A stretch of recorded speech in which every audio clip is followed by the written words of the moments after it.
What if I told you that I was full of vice? That I'm stupid, lazy, and shallow. That I can't think for myself. That I don't have any common sense, or that I don't learn from my past mistakes. What if I told you that I, simply put, am a failure? You're probably thinking, wait a minute, what? But these are all genuine thoughts of self-doubt I've had. And I can guarantee that you have all in the audience have felt these thoughts before. Just by a quick raise of hands, how many of you have never, ever felt a single drop of self-doubt in your life before? Anyone? In the audience? No one? All right, well, I guess I was right.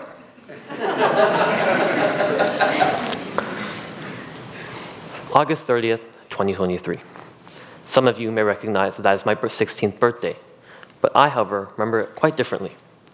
You see, that was the day I took my first DMV written test, and I failed. I failed miserably. You see, I never really failed a test before, whether it was school, music theory, Chinese, etc.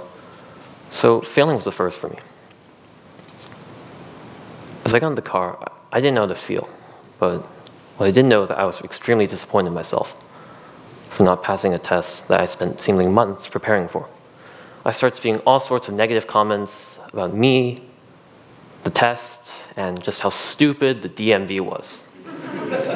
Okay, maybe that last one is a little bit warranted. As my dad drove me to school, he told me to stop with all these negative comments. He told me that if I kept saying all these negative things, that I would actually begin to believe that I was a failure, that I couldn't do what I wanted to do.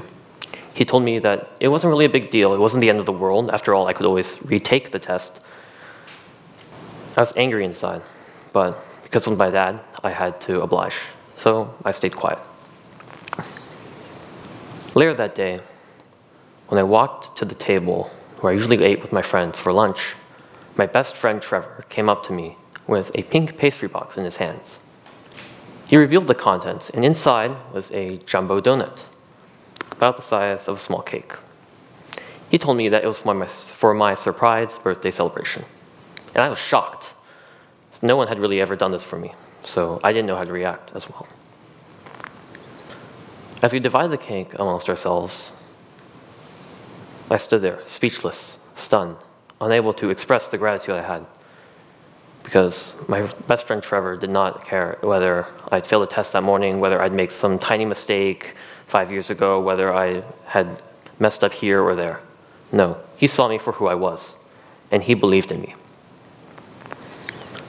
In the evening, I explained to my mom what happened at the DMV. She told me that it was fine.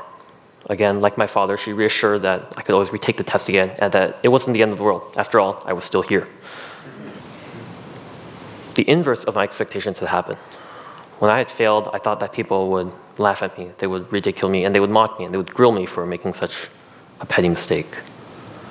But instead, I was pleasantly surprised that the people around me continued to encourage me and lift me up. You see, I'm part of a club called Toastmasters International. I'm part of an online section called Future Leaders Gavel Club. And if you don't know what Toastmasters is, it's basically a club where you give public speaking speeches, whether they're prepared or impromptu. When I first started out, I was absolutely terrible at public speaking. I would forget my lines, I would stutter, I would mumble to myself. I thought I was going to get mocked at, and I thought I was going to get laughed at for being the new guy who hasn't mastered the reins yet. One thing to note about Toastmasters is that every new member, sooner or later, has to give an icebreaker speech about themselves, introducing themselves to the bigger club. And I dreaded for that day to come, because I thought that I was going to fail. I would forget my lines, I would stutter, and I would mess up horribly, even though there wasn't really a bar on whether I could fail or pass a speech. When that day did come, those things did happen. I did mess up here and there, and I was really angry at myself for making those tiny mistakes that I had spent so long preparing for not to make. But at the end of the meeting, there's always an evaluation portion. And during that, the members of the club give an evaluation of my speech. And I was pleasantly surprised to hear that they liked my speech. They gave compliments, constructive criticism, and to be honest, I didn't know how to react. Again, like the DMV incident, I didn't know,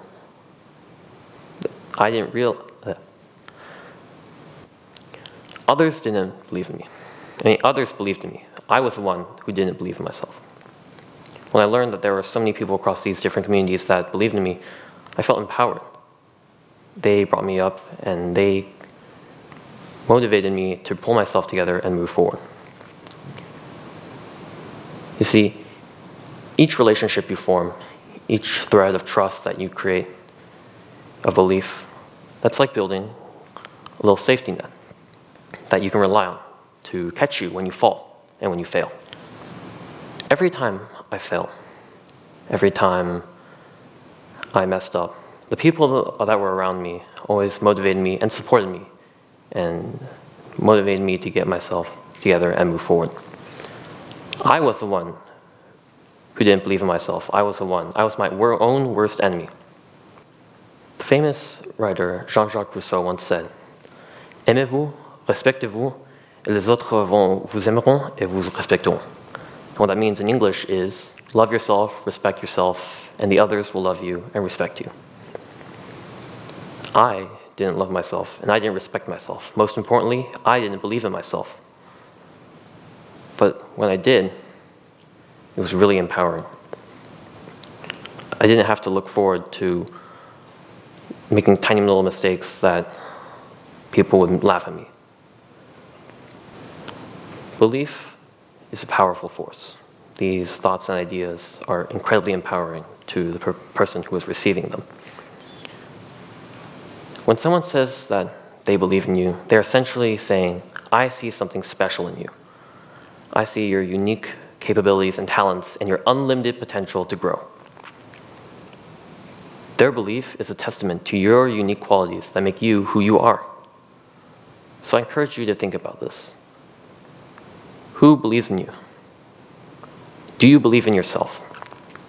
And once you have the answer to that, finally can you begin to realize that there are people around you who support you, and that you can finally begin to believe in yourself. Thank you.